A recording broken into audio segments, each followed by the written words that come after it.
Well, you've got the soul, haven't you? And the soul is the consciousness. That is it. And then, of course, when the soul is residing in the physical being, it is the consciousness, it is the thought.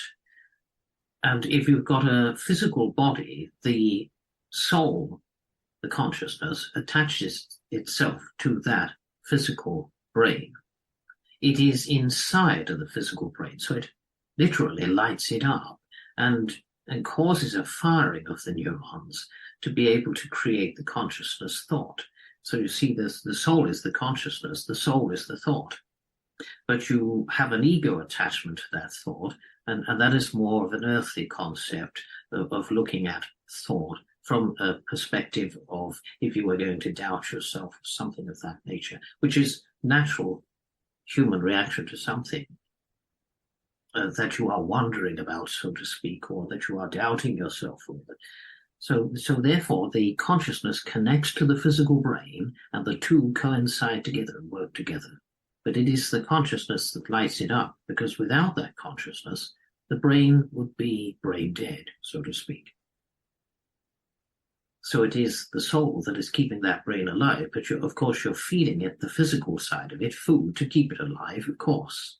Naturally, one would need to eat to keep a physical body going, and one would need to eat the right food in order for this physical side of the brain to work properly and connect with that soul part.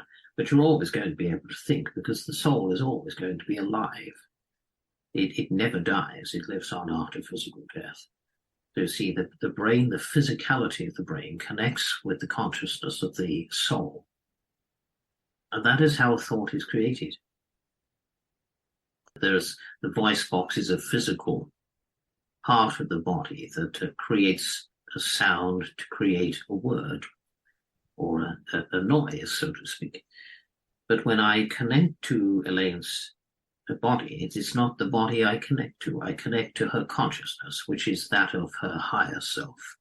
So therefore, I am connecting to her higher self, and that higher self steps back and goes into a state of hypnosis. And therefore, I step into the aura and I manipulate the aura.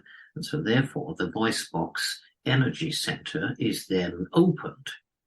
And so I am able to impress my consciousness onto that voice box and create a tone of sorts, so that then the energy from that comes out as a physical voice. So I hope that explains it in great simplification for you.